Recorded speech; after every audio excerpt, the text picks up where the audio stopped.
Nagsisimula ang kwento kay Zhao Tianlei, na kasalukuyang binubugbog ng tatlong lalaki sa gitna ng kagubatan. Habang siya'y walang kalaban-laban, patuloy siyang iniinsulto ng isa sa mga lalaking nambubuli, ipinamukha sa kanya na si Shen Xinyu, isang kilala at magandang babae sa campus, ay kailanmay hindi niya maabot dahil isa lamang siyang mahirap. Tinawag pa siyang isang palakang nangangarap kumain ng karne ng sisna, isang mapanirang salita na nagsasabing wala siyang karapatang hangarin ang isang gaya ni Shen Xinyu.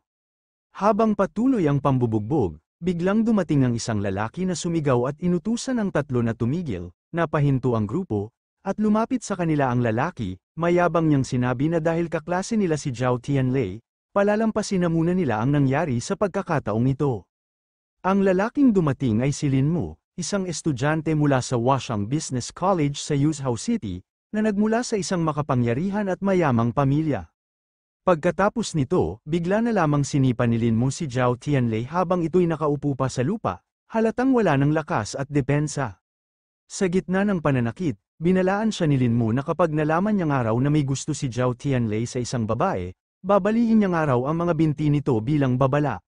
Matapos ang pagbabanta, iniwan na lamang nila si Zhao Tianlei na nakahandusay sa damuhan. Pagkatapos ng pambubugbog, kumalma naman ang ating bida, at paulit-ulit na sinabi ni Zhao Tianlei sa sarili na hindi pa huli ang paghihiganti kahit pa lumipas ang 10 taon. Ngunit agad siyang natauhan sa katotohanan kung siya'y mahuhuli sa trabaho, mawawala ang kanyang matrikula ngayong semester. Si Zhao Tianlei ay isang ulila at estudyante sa Huaxiang Business School sa Yuzhou City na sabay na nag-aaral at nagtatrabaho para mabuhay. Sa pagmamadali niyang umalis, aksidenteng naapakan niya ang kung anong bagay sa damuhan kaya siya'y nadulas at bumagsak sa lupa, napasigaw siya sa sakit habang nakahiga sa damo, saka pabirong sinabi na ang kapahamakan ay hindi lang basta malas, may mga taong nabubunutan pa nga ng ngipin kahit malamig na tubig lang ang iniinom. Ngunit sa hindi inaasaang pangyayari, biglang nakarinig ang ating bida ng isang misteryosong boses na nagsabing na-activate na si Host Zero at hinihintay na lamang ang pagsusuri ng kanyang katawan. Dahil dito nagtaka naman ang ating bida kung sino nga raw ang nagsalita. Habang hindi niya alam kung saan nanggagaling ang boses, napansin niya ang kakaibang liwanag mula sa singsing sa kanyang likuran. Mula roon, nagpatuloy ang mahiwagang tinig na nagsabing siya ay si Zero, isang tinatawag na virtual god, at nakikipag-usap ito sa kanya gamit ang singsing na suot niya. Dito nagsimulang magbago ang takbo ng kanyang buhay. Ipinahayag ng mahiwagang singsing na si Zhao Tianlei ang napiling tao ng virtual god, at simula ngayon, tatawagin na siyang Zero. Sa loob lamang ng 16 na oras, isang nakamamatay na virus ang lalaganap at sisira sa mundo. Ang tanging misyon niya ay pumatay ng mga zombie at iligtas ang sangkatauhan mula sa ganap na pagkawasak. Sa narinig na revelasyon ng ating bida, hindi niya maiwasan na mapuno ng pawis ang kanyang mukha, tanda ng matinding gulat, kaba, at pagkalito sa biglaang pagbabagong nagaganap sa kanyang buhay. Napatanong naman si Zhao Tianlei sa kanyang sarili kung anong klaseng kumpanya ng networking ba ang pinasok niya. Biro pa niya, kung isa na raw siyang tagapagligtas, basta't may bayad sa kanya ang singsing, pwede na siyang magkunwaring tagapagsalba ng mundo. Tumayo na si Zhao Tianlei at tinapon ang singsing dahil pakiramdam niya'y niloloko lang siya at ayaw niyang magpaloko, ngunit sa kabila nito, muling nagsalita ang misteryosong boses mula sa singsing at sinabing kapag isinuot niya ito, mapapatunayan niyang araw ang lahat ng kanyang sinabi. Napabuntong hininga si Zhao Tianlei, at sa kabila ng pagdududa, kinuha niya muli ang singsing, nang maisuot ito. Agad na nagsimula ang isang mahiwagang proseso ng pag-scan, napapalibutan siya ng liwanag at enerhiya habang napapaatras siya sa gulat, napatanong siya sa sarili, na kung anong araw klaseng pakiramdam ito. Pagkatapos ng pag-scan ng high-tech na device sa katawan ng ating bida, sinabi ng system na tapos na ang pagsusuri. Pagkatapos nito, biglang nagliwanag ang mga mata ng ating bida, parang may kakaibang kapangyarihang pumasok sa kanyang katawan. Kasunod nito, ipinakita ng kanyang system ang mangyayari sa hinaharap, isang magulong mundo na punong-puno ng apoy, wasak na mga gusali, at mga zombie na may pulang mata. Ang mga zombie ay nagwawala at kinakain nila ang mga tao, kinakagat nila ang mga ito at pinapatay. Lahat ay natatakot at nagtatakbuhan sa nagaganap na apocalypse. Sa huli, isang dambuhalang halimaw ang sumigaw ng ubod lakas, parang hudyat ng mas matinding sakuna na paparating. Dahil dito, Napuno naman ng pawis ang pagmumukha ng ating bida dahil hindi ito makapaniwala sa kanyang nakita. Matapos niyang makita ang nakakatakot na pangitain, sinabi ng kanyang system na ang lahat ng iyon ay mga mensahe ng katapusan ng mundo, at nakaimbak na ito ngayon sa kanyang alaala. Nagulat naman ang ating bida sa mga narinig nito at nakita. Dahil dito, nagsimula siyang sumigaw habang pilit inaalis ang singsing sa kanyang kamay. Galit at takot ang nararamdaman ng ating bida habang sinisigaw niyang puro kasinungalingan lang daw ang lahat ng sinasabi ng system sa kanya. Habang pilit inaalis ni Zhao Tianlei ang singsing, bigla na lamang itong nagliwanag ng matindi at nagsimulang maglabas ng matinding sakit sa kanyang kamay. Kasabay nito, isang babala ang lumitaw mula sa kanyang system, na kapag naisuot na ang singsing, hindi na ito maaaring alisin ng tagapagdala. Kung susubukan niya itong alisin, maaaring malagay sa panganib ang kanyang buhay. Pagkatapos nito, nakaupo na si Zhao Tianlei, kaya muling nagsalita ang kanyang system mula sa singsing at tinanong siya kung naniniwala na ba siya ngayon. Ipinaliwanag ng system na mula nang maisuot ang singsing, konektado na ito sa kanyang katawan kaya huwag na raw niyang subukang muli ang mga mapanganib na kilos. Sumuko na si Zhao Tianlei at sinabing ni minsan ay hindi pa siya nakapatay ng manok, kaya paano pa raw niya haharapin ang mga nakakatakot na zombie? Muling sumagot ang kanyang system at sinabing dahil siya ay pinili ng sistema, hindi siya pababayaan nito. Kaya inutusan siya ng kanyang system na dahan-daang hawakan ng singsing upang ma-activate ang storage space na nasa loob nito. Sinunod naman ito ng ating bida, kaya dali-dali niyang ginawa ang paghaplos sa kanyang singsing. Dahil dito, biglang lumitaw sa harap niya ang isang malaking itim na kahon na tila may espesyal na enerhiya. Ipinaliwanag ng system na sa loob ng storage space ay may exchange system kung saan makakahanap ng mga kagamitan at armas. Mayroon ding redemption system na nagpapahintulot sa kanya na makipagpalitan ng resources kapalit ng pagpatay ng mga zombie, pagkolekta ng karanasan, at paggamit ng energy nucleus. Bukod pa sa mga resources, may isang bote rin ng virus evolution fluid sa storage space. Ito ay makakatulong para mapalakas ang katawan at kakayahan ni Zhao Tianlei. Ngunit may babala ang system na gagana lamang ang fluid na ito kung may zombie virus na sa katawan. Kapag in-inject ito ng isang normal na tao na walang virus, agad silang magiging isang zombie. Nagulat si Zhao Tianlei sa kondisyon ng paggamit ng evolution fluid. Kaya nagtanong ang ating bida sa kanyang system, kung kailangan pa bang makagat muna ng zombie bago ito ma-inject, at tinanong din niya na kung paano kung mamatay siya sa paggamit nito. Sumagot ang kanyang system, kapag napatay ng zombie, wala nang epekto ang virus evolution fluid. Kaya kailangang buhay pa rin ang katawan bago ito gumana. Matapos maipasa ang mensahe, nagpaalam na ang kanyang system na matutulog na ito pansamantala. Nagulat naman ang ating bida at sinubukan niya itong pigilan, sinabing hindi pa siya tapos sa pakikipag-usap sa kanya. Ngunit huli na siya, tuluyan ng natahimik ang system, dahilan para mapatungangan na lamang si Zhao Tianlei sa inis at pagkabigo. Kaya sa ganun, nakapagdesisyon na ang ating bida na paniwalaan na ang kanyang system, at sinabi niya habang papauwi na ito na may natitira na lamang na 16 na oras bago tuluyang magsimula ang zombie outbreak. Nagsisimula ng mabilisan ang pagtakbo ng oras kaya kinakailangan ng simulan agad ang mga paghahanda. Makalipas ang ilang sandali, dumating si Tianlei sa kanilang dorm dala ang isang malaking bag. Agad siyang tinanong ng kanyang kaibigan na si Wu Bin kung bakit hindi siya pumasok sa klase, at tinanong niya din ito kung ayos lang bang araw ito. At pinayuhan niya din ang ating bida na magpahinga muna sa pag-aaral. Ngunit simple lang ang naging sagot ng ating bida na ayos lang nga raw siya at huwag nga raw itong mag-alala. Kasabay nito, sinabi ni Zhao Tianlei sa lahat na makinig. Inihayag niya na bukas na ang araw ng kapahamakan, sasakupin na raw ng mga zombie ang kanilang mundo. Ayon sa kanya, ang dormitoryo ng paaralan ang pinakaligtas na lugar. Ang pinakamainam na paraan para makaiwas sa unang alon ng kaguluhan ay ang magtago muna roon, at hintayin ang tamang pagkakataon para makaligtas. Sa halip na seryosohin ang babala ni Zhao Tianlei, tinawanan lang siya ng mga kasama niya sa dorm, tinawag pa siyang sira ang ulo at adik sa zombie games. Biniro rin siya na parang may sakit ito sa pag-iisip at masyadong araw itong seryoso. Sinabi ng isa na ayaw na nilang makasama ang tulad niyang loser at masyado raw mabaho ang hangin kapag nandyan siya. Sa huli, nagpa siya ang dalawa na pumunta na lang sa internet cafe at sinabing hindi na sila babalik ngayong gabi. Kasabay nun, pinalayas niya din ang ating bida sa kanyang daan. Pagkatapos umalis ng dalawang hangal, nag-aalala si Wu Bin at tinanong si Zhao Tianlei kung may lagnat ba ito, dahil puro daw kalokohan ang sinasabi niya. Ngunit seryosong sinabi ni Zhao Tianlei sa kanyang kaibigan, kung itinuturing niya nga raw siyang tunay na kaibigan ni Wu Bin, makinig nga raw siya sa kanya, at nakiusap siya na paniwalaan siya sa kabila ng duda ng iba. Sa huli, wala nang nagawa ang kanyang kaibigan at pumayag na ito sa nais ng ating bida. Makalipas ang ilang sandali, pinakita na ang eksena kung saan tinambakan nila ng mga upuan ang pintuan bilang hadlang. Makikita ang ating bida at si Wu Bin na parehong may hawak na walis habang nakaupo sa sahig, halatang handa sa kung anumang darating, ngunit pero pareho silang natameme sa katahimikan at tensyon ng sitwasyon. Sinabi ni Wu Bin na madaling araw ng araw silang naghihintay, ngunit alerto pa rin si Zhao Tianlei dahil sa pangambang paparating na ang mga kalaban. Pagod naman dito si Wu Bin kaya't nagpasya siyang matulog muna ng kaunti.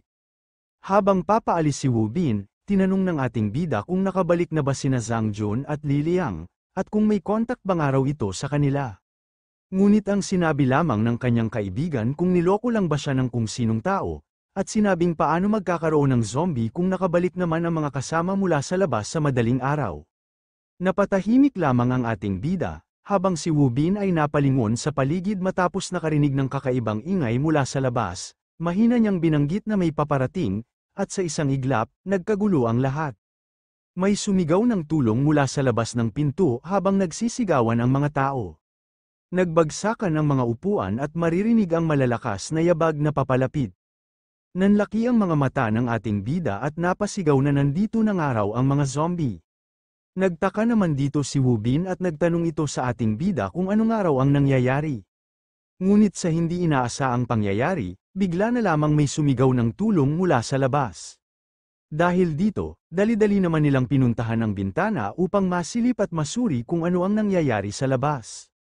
Doon nila nakita sa labas ang kaguluhan, na nagsisigawan at nagtatakbuhan ang mga tao habang hinahabol ng mga zombie. Marami na ang sugatan at may mga nakabulagta na wala ng buhay. Habang lumalaganap ang kaguluhan, unti-unti ring lumalakas ang takot sa paligid. Dahil dito, napuno naman ng pawis ang pagmumukha ni Wu Bin, kaya napasigaw ito habang napaupo sa sahig. Kinumpirma niyang totoo nga ang sinabi ng kanyang kaibigan, dahil naging zombie na ang kanilang mga kaklase, halos mawalan siya ng pag-asa at natanong kung mamamatay na ba sila.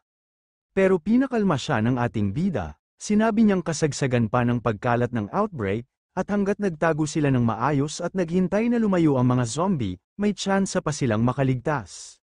Nag-aalala si Wu Bin para kina Zhang Jun at Li Liang dahil nasa labas pa raw ang mga ito, nais sana niyang hanapin sila, pero sinabi ni Zhao Tianlei na hindi pa nga nila alam kung kaya nilang protektahan ang sarili nila. Dagdag pa niya, wala silang malinaw na ideya sa nangyayari sa labas, kung basta na lang sila lalabas, baka mamatay lang sila ng walang kabuluhan. Buti na lang, mabagal pa gumalaw ang mga zombie at hindi pa tuluyan na nag-evolve, saka, ayon sa kanya, may self-study classes dapat ngayong umaga kaya malamang nasa classroom pa ang mga kasama nila, basta makahanap lang daw sila ng matataguan, may pag-asa silang makaligtas. Nagulat naman dito si Wu Bin at napasigaw ng hindi, nang maalala niyang may shooting si Shen Xinyu ngayong umaga sa playground, kaya tiyak na marami ang nandoon para sa kanya. Bigla na lamang nag-alala ang ating bida at sinabi nito sa kanyang kaibigan na hindi ba umalis na si Shen Xinyu para sa publicity campaign sa ibang bansa. Doon sinabi ni Wu Bin na nakansela ang flight ni Shen Xinyu dahil sa masamang panahon kaya pansamantalang binago ang plano nito. Ngunit pabiro naman sinabi ng kanyang kaibigan na laging nakatutok si Zhao Tianlei kay Shen Xinyu kaya inakala niyang alam niya na ang lahat ng galaw nito. Napatahimik na lang si Zhao Tianlei sa kanyang narinig mula sa kanyang kaibigan. Kasabay nito, dali-dali naman umalis ang ating bida upang iligtas nito ang kanyang minamahal. Ngunit tinawag ni Wu Bin ang kanyang kaibigan habang nagmamadaling lumapit dito. Huminto naman dito ang ating bida at naalala niya ang sandata na nakaimbak sa koridor ng unang palapag, kung makukuha niya ito, mas madali para sa kanya na lumaban sa mga zombie. Kasabay nito, matapang niyang sinabi kay Wu Bin na kapag lumabas na siya, dapat idiin nito ang pinto at huwag na huwag itong bubuksan anuman ang mangyari. Pangako ni Zhao Tianlei, kung makaliligtas siya, babalikan niya si Wu Bin. Nanlaki ang mata ni Wu Bin sa kaba at pag-aalala sa narinig niyang plano. Nagpaalam na ang ating bida at binalaan ang kanyang kaibigan na mag-ingat. Ngunit bago pa man siya tuluyang makaalis, pinigilan siya ng kanyang kaibigan, at sinabi nito sa kanya na sasama nga raw ito sa kanya. Nagulat ang ating bida sa sinabi ng kanyang kaibigan, pero buong tapang namang sinabi ni Wu Bin na magkaibigan sila at buhay pa siya ngayon dahil sa kanya, kaya panahon na para suklian niya ito. Nangakong hindi siya magiging pabigat sa kanilang haharapin na panganib. Dahil sa sinabi ni Wu Bin, naantig ang puso ng ating bida, dahil naramdaman niyang totoo at tapat ang pagkakaibigan nila. Makalipas ang ilang sandali, sabay na lumabas ang dalawa at tumakbo sa madilim na pasilyo, binigyang babala ng ating bida si Wu Bin na huwag matakot sa mga zombie, at kapag lumapit nga raw ang mga ito, tirahin nga raw nila ito kaagad sa ulo, dahil ito ang kanilang kahinaan.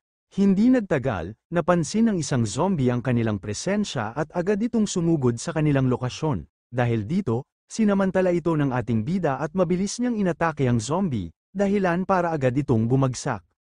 Matapos ang mabilis na aksyon, sumigaw ang ating bida kay Wu Bin na tumakbo na nga raw sila, sabay silang bumaba sa hagdan habang hawak ang kanilang mga sandata. Pagdating sa pinto, mabilis nila itong binuksan at dali-daling tumakas palabas ng gusali.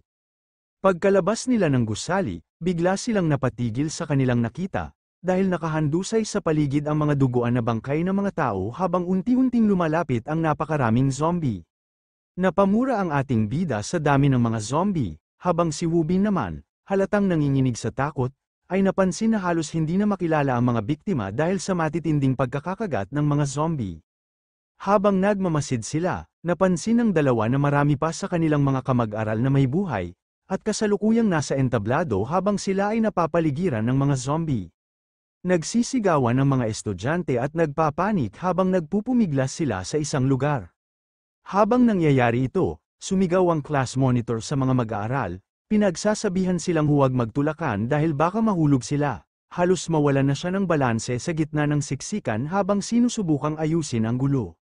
Laking gulat ng ating bida nang makita ang class monitor sa gitna ng kaguluhan, na itanong pa ni Wu Bin kung kasama rin ba doon si Shen Xinyu. Sa gitna ng tensyon, natulala ang ating bida at napaisip kung ano ang dapat nilang gawin. Dahil dito nagdesisyon na ang ating bida na isakripisyo ang kanyang sarili, habang nakatingin ito sa isang sasakyan. Sinabi niya kay Wu Bin na kung sakaling hindi na siya makabalik at matagpuan nito si Shen Xinyu, pakiusap niyang protektahan ito. Plano niyang gamitin ang sasakyan para ilayo ang mga zombie at bigyang daan si Wu Bin para iligtas ang mga kaklase. Ngunit tumanggi si Wu Bin na pabayaan siyang mag-isa. Ayaw niyang hayaan si Tianlei na harapin mag-isa ang panganib kaya nagpresenta siyang sumama. Napangiti ang ating bida at napasabi na lamang ito sa kanyang isip, tama nga raw ang kanyang hinala na mapagkakatiwalaan ang kanyang kaibigan. Habang naglalakad palayo ang ating bida, sandali siyang lumingon at buong seryosong nagbilin kay Wu Bin, na kung sakaling hindi na siya makabalik at matagpuan nito si Shen Xinyu, ipangako nitong protektahan niya ito para sa kanya. Nagpatuloy na sa pagtakbo ang ating bida, pagkatapos niyang makarating sa sasakyan, agad siyang sumakay sa van at pinaandar ito ng buong bilis. Sa tindi ng galit at determinasyon, mariin niyang inapakan ang selinyador at pinaharurot ang sasakyan. Sa gitna ng kalsada, isang grupo ng mga zombie ang humarang sa daan habang papalapit sa kanila ang van. Naging seryoso naman dito ang ating bida kaya lalo pa niyang binilisan ang takbo ng van. Dahil dito, hindi na nakaiwas ang mga zombie, bumangga ang sasakyan sa kanila at sa lakas ng impact, nagtalsikan ang kanilang mga katawan at nagsigulungan sa kalsada. Sa kabilang dako, habang abala si Zhao Tianlei sa pag-akit ng mga zombie, galit na sumigaw si Wu Bin sa mga natitirang tao at inutusan silang pumasok agad sa loob ng eskwelahan, kaya sa ganun dali-dali naman silang nagsitakbuhan papunta sa loob. Pagkatapos nito, pinuntahan naman ng class monitor si Wu Bin upang magpasalamat sa kanyang tulong. Ngunit agad itong itinama ni Wu Bin na hindi siya ang tumulong sa kanila kundi si Zhao Tianlei, dahil nagmaneho ito ng van para ilayo lamang ang mga zombie upang maligtas kayo. Nagulat naman dito ang class monitor nang marinig yun, at nabahala ito dahil sobrang daming araw ng zombie ang humahabol sa ating bida. Kaya nagpumilit siyang tumulong upang matulungan ito. Pero pinigilan siya ni Wu Bin at sinabi niya na siya na lang ang tutulong habang pinapupunta niya ang iba sa library para sa kanilang kaligtasan. Kaya nagkasundo na lang silang dalawa na magkikita na lang muli sa library kapag ligtas na ang lahat. Wala nang nagawa ang class monitor kundi ang sumang-ayon, kaya agad na rin siyang tumigil. Kasabay nito kaagad na rin umalis si Wu Bin upang tulungan si Zhao Tianlei, habang hinabol pa siya ng sigaw ng class monitor na nagsabing mag-ingat nga raw ito. Bumalik naman ang eksena sa ating bida, habang nililigaw ni Zhao Tianlei ang mga zombie gamit ang sasakyan, makikitang pinapalibutan na ito ng mga zombie. Samantala, nagtago naman si Zhao Tianlei sa gubat habang hawak nito ang kanyang sandata, hingal na hingal naman ito sa pagod ng kanyang ginawa. Habang nagpapahinga siya sa likod ng puno, bigla na lang may kamay na lumitaw, agad siyang umigtad at papalo na sana nang bigla siyang pigilan at marinig ang pamilyar na boses. Nagulat si Zhao Tianlei at napatigil sa kanyang atake dahil nakita niya ang kanyang kaibigan. Nagulat si Wu Bin at napasigaw sa takot, pero sabi ni Tianlei, siya rin daw ay nagulat. Tinanong ng ating bida sa kanyang kaibigan kung nakatakas na nga raw ang kanilang mga kaklase. Sinagot naman ito ng kanyang kaibigan, na dinala sila ng class monitor sa library at itinago roon. Namangha din dito si Wu Bin sa kanyang kaibigan at tinawag niya itong isang bayani sa kanyang ginawa. Ngunit ang sagot lamang ni Zhao Tianlei na hindi siya bayani, dahil ayaw niya lamang pabayaan ang mga kaklase nilang mamatay. Kasabay nito, tinanong ng ating bida kung nakita ba ni Wu Bin si Shen Xinyu. Sinagot naman ito ni Wu Bin, masyadong maraming tao sa entablado kaya hindi niya ito agad nahanap, pero huwag mag-alala dahil may mga assistant at bodyguard naman si Shen Xinyu. Ipinaliwanag pa niya na ang library ay malaki, ligtas, at mainam na emergency shelter, kung may iba pang estudyanteng buhay, malamang ay naroon din sila, dahil dito, nag-alala naman ang ating bida sa kalagayan ng kanyang minamahal, ngunit pinili muna niyang ipagpaliban ito pansamantala. Kasabay nito, sinabi niya kay Wu Bin na pumunta na sila sa library upang makasama ang iba.